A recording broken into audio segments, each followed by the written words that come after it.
Hi guys, एक बार फिर से आप सभी लोगों का YRS क्लास में बहुत बहुत स्वागत है।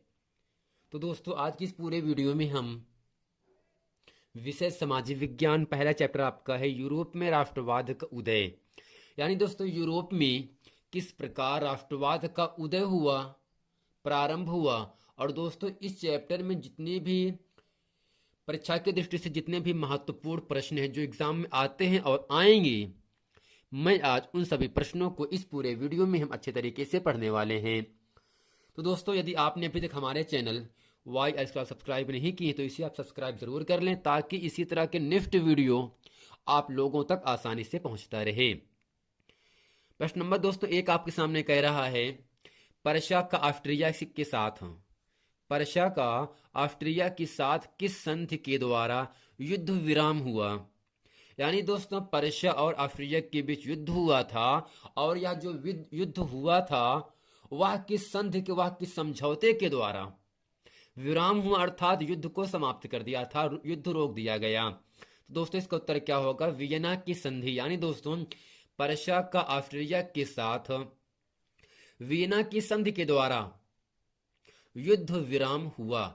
तो दोस्तों, यहाँ पे कहने का मतलब इतना है, पर्शिया और ऑस्ट्रिया के बीच युद्ध हुआ था, लेकिन जिसका जो युद्ध विराम हुआ था वह वियना की संधि की वजह से पर्शिया और ऑस्ट्रिया के बीच जो आपका युद्ध हुआ था वह आपका समाप्त हो गया।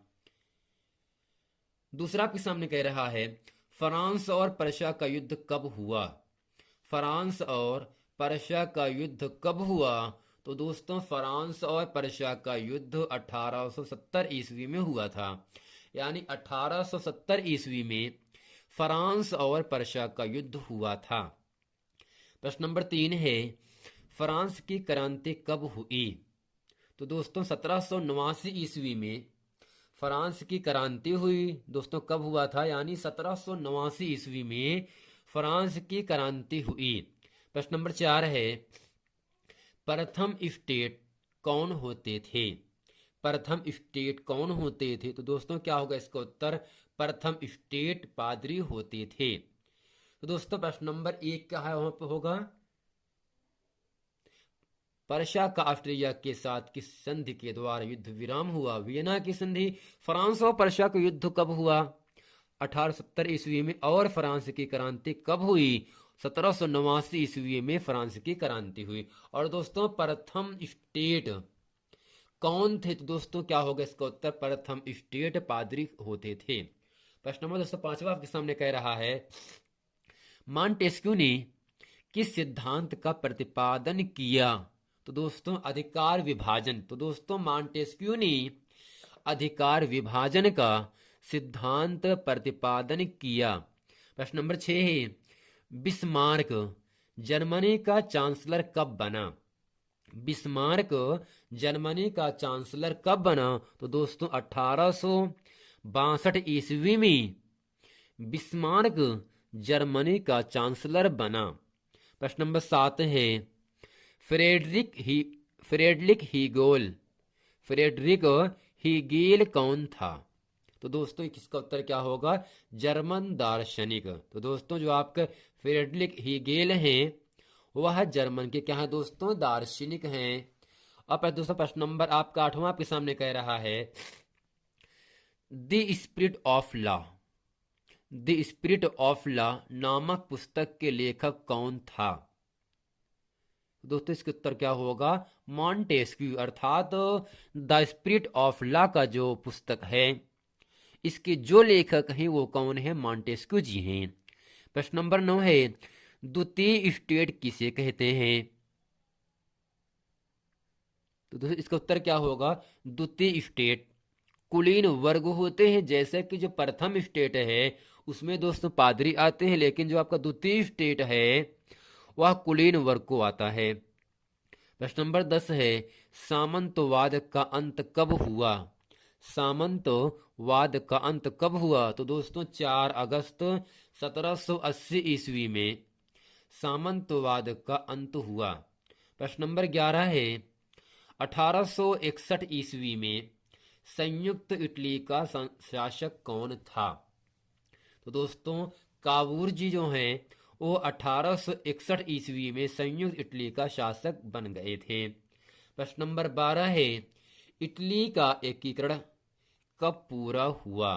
कब पूरा हुआ दोस्तों? इसका उत्तर क्या होगा?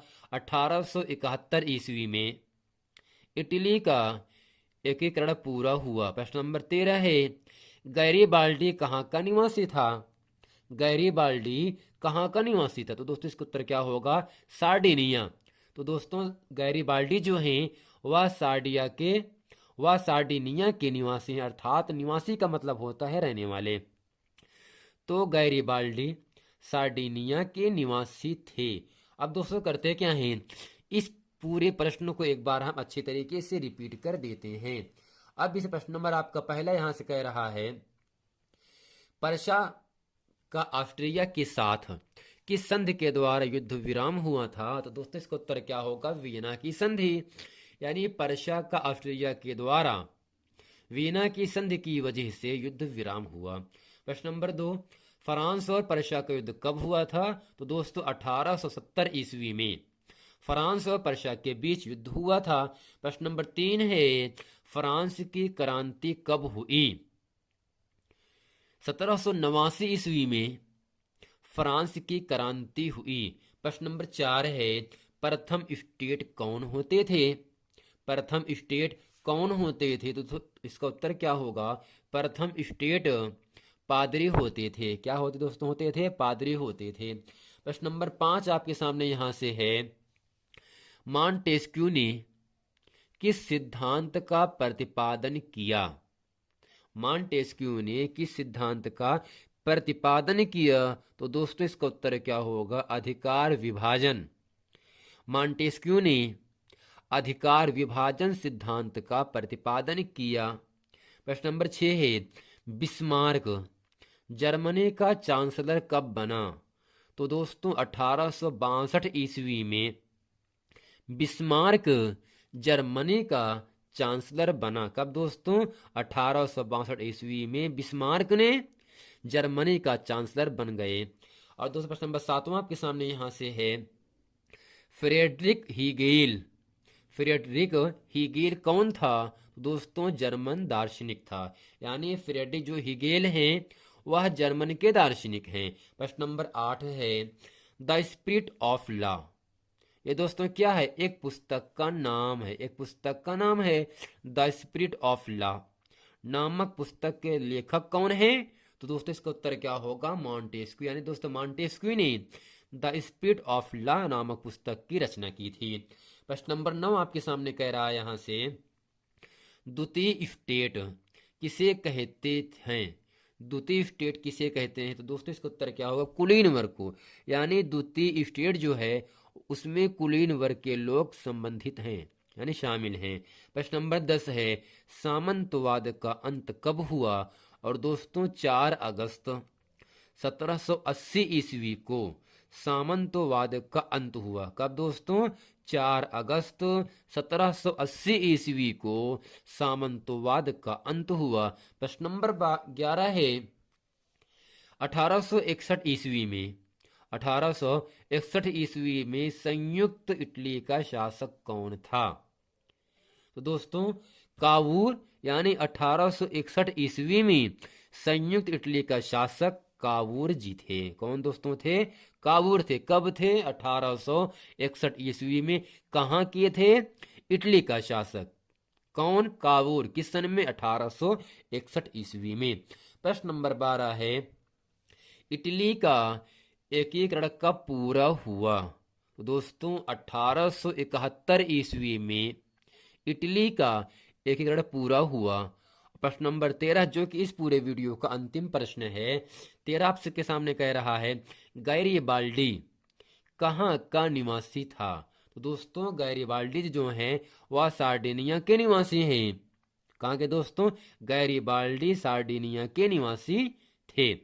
दोस्तों आशा करते हैं इस पूरे वीडियो में जितने भी महत्वपूर्ण प्रश्न थे वो सभी प्रश्न इस वीडियो में मैंने अच्छे तरीके से आप लोगों को पूरा पढ़ा दिया।